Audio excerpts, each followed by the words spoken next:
Bismillahirrahmanirrahim. Assalamualaikum warahmatullahi wabarakatuh. Alhamdulillahirabbil alamin. Wassalatu wassalamu ala asrofil anbiya'i wal mursalin.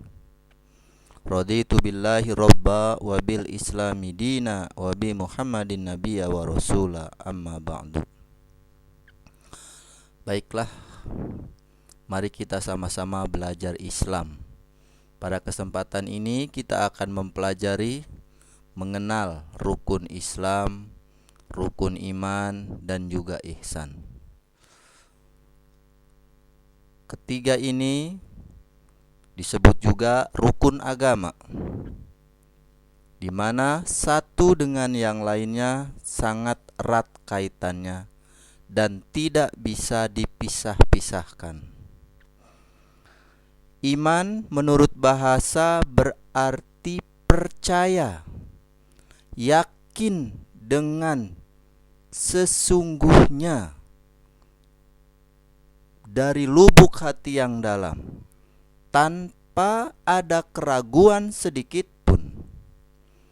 Karena itu iman sering dijelaskan percaya dalam hati, diucapkan dengan lisan, dan dibuktikan dengan amal perbuatan. Kemudian Islam artinya selamat atau damai. Karena itu orang yang mengaku Islam maka dia akan selalu membawa keselamatan, membawa kedamaian, baik untuk diri pribadinya, keluarganya, ataupun bagi masyarakat lingkungannya, bahkan bagi segenap seluruh alam ini. Sedangkan ihsan berarti baik atau kebaikan yang bersumber dari Allah Subhanahu wa ta'ala. Meyakini bahwa Allah senantiasa menyertainya kemanapun dia pergi, sehingga dia akan selalu berbuat baik.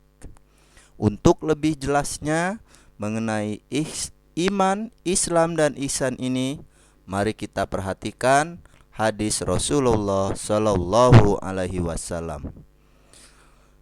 Dijelaskan di sini bahwa Umar radhiyallahu anhu berkata bahwasanya di antara kami ketika sedang duduk bersama Rasulullah sallallahu alaihi wasallam, pada suatu hari datanglah kepada kami seorang laki-laki yang memakai baju yang sangat putih dan juga rambut yang begitu hitam.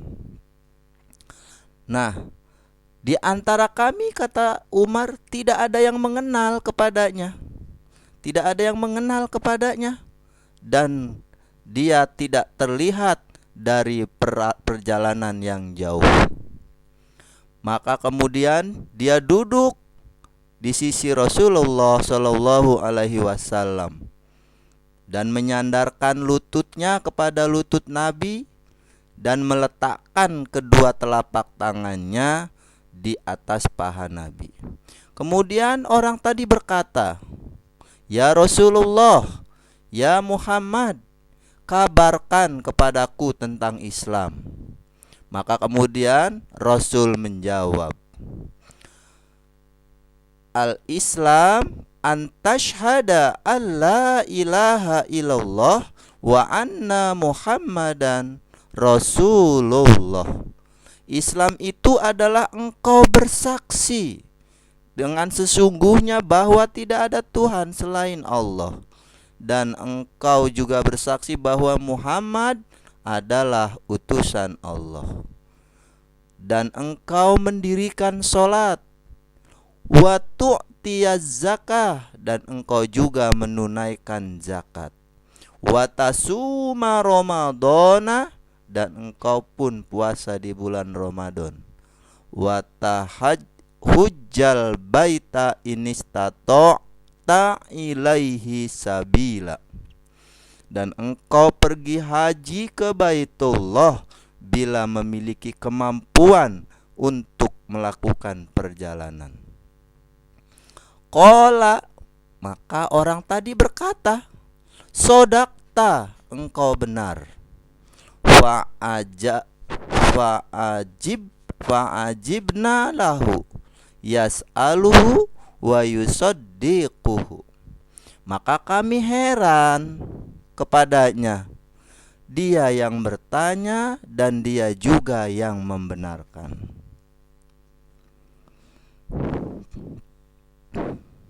Selanjutnya, qala, orang tadi berkata, fa ahbirni anil iman, beritahu aku tentang iman. Qala, maka berkata Rasulullah sallallahu alaihi wasallam, antu'mina billahi wa malaikatihi wa kutubihi wa rusulihi wal yaumil akhiri wa tu'mina bi qadari khairihi wasyarihi.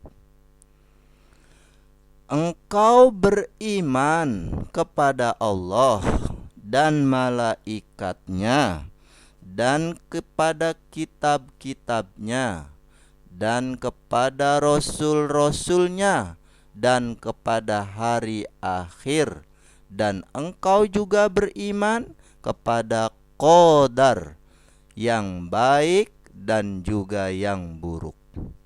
Qala sodakta, orang tadi berkata, engkau benar.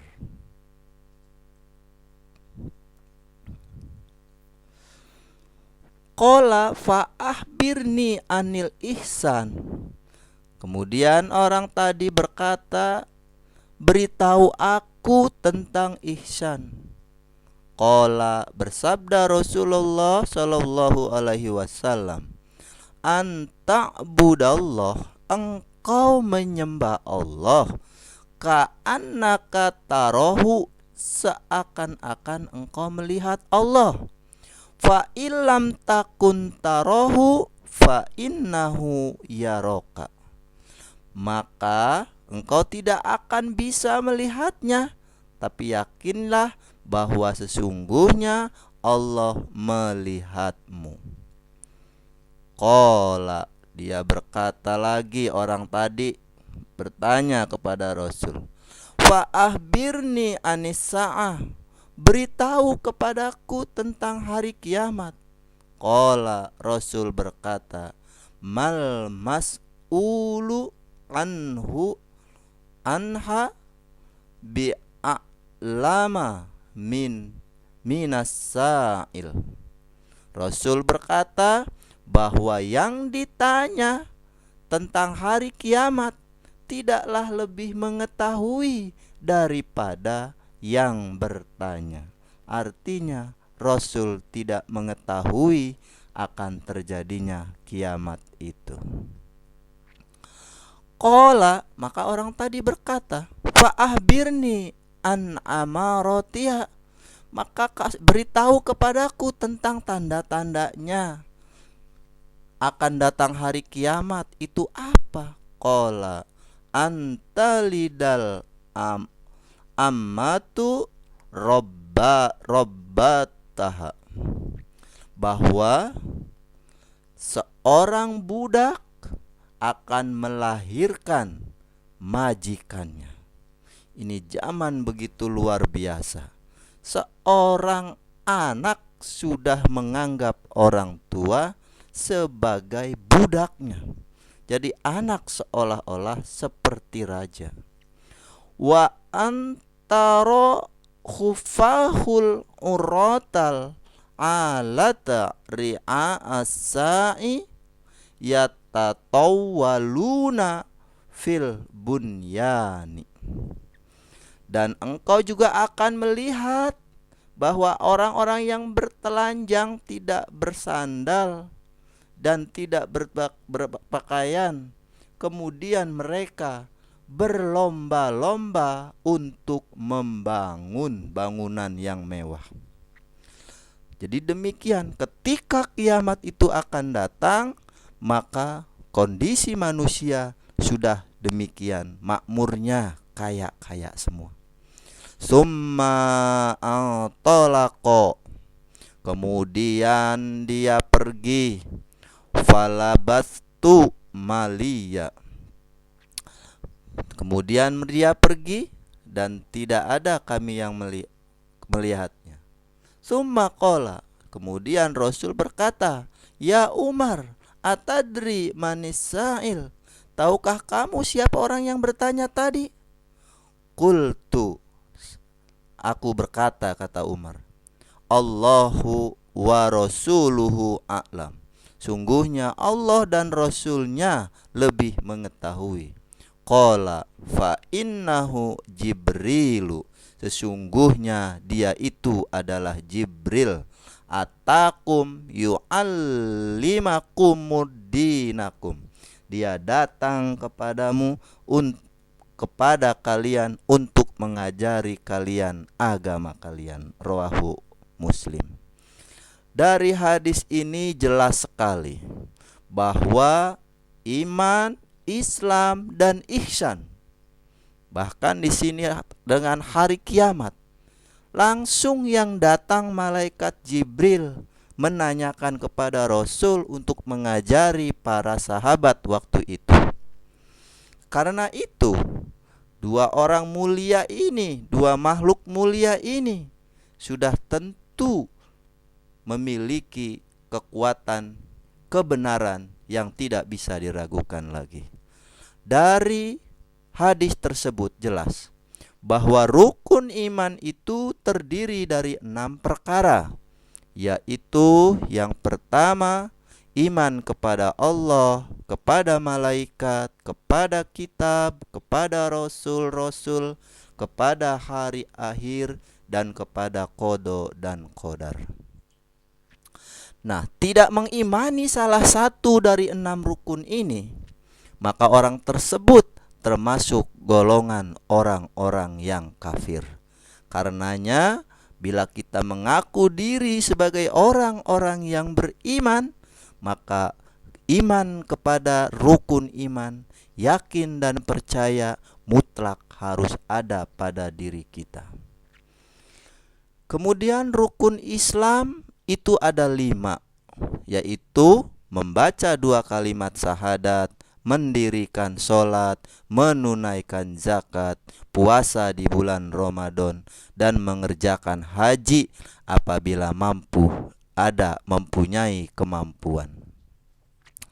Tidak mengamalkan salah satu rukun Islam yang 5 ini, sedangkan dia memiliki kemampuan untuk melaksanakannya, maka orang tersebut tergolong fasik, yaitu pelaku dosa besar. Kecuali ibadah haji bagi orang-orang yang memang kondisinya belum memungkinkan karena tidak mampu untuk melakukannya dikarenakan tidak memiliki dana yang cukup, atau badan yang sakit-sakitan, atau keamanan yang dapat membahayakan. Nah, akan tetapi apabila 2 kalimat syahadat yang ditinggalkan, maka orang tersebut adalah kafir. Walaupun dia melaksanakan keempatnya, sisanya, tapi kalau dia tidak melakukan, membacakan 2 kalimat syahadat, maka orang tersebut adalah kafir. Karena orang yang beriman, orang yang Islam adalah orang yang melafalkan 2 kalimat syahadat, bukan hanya di dalam hati saja. Selanjutnya, bahwa orang yang ihsan itu adalah beribadah kepada Allah, seolah-olah kita melihat Allah walaupun kita tidak melihatnya, karena sesungguhnya Allah melihat kita. Artinya diri kita selalu merasa yakin dalam pengawasan Allah Subhanahu wa ta'ala. Orang yang tidak ihsan dalam beribadah maka kategori orang munafik, karena ternyata ibadahnya tidak ikhlas, bukan karena Allah tetapi karena faktor selain Allah. Baik rukun iman, rukun Islam maupun ihsan, semuanya harus diterima dengan ikhlas dan diyakini dengan sebenarnya tanpa keraguan, dan diamalkan dalam kehidupan sehari-hari agar kita mendapat keselamatan dan kebahagiaan di dunia dan di akhirat, serta menjadi rahmatan lil alamin. Bila kita dapat melaksanakan rukun agama ini, yaitu rukun iman, rukun Islam, dan juga ihsan, maka berarti kita menjadi muslim yang kafah. Karena itu, maka tidak ada ganjaran bagi muslim kafah selain daripada keridhaan Allah Subhanahu wa ta'ala. Wallahu a'lam bissawab. Sekian, terima kasih. Wassalamualaikum warahmatullahi wabarakatuh.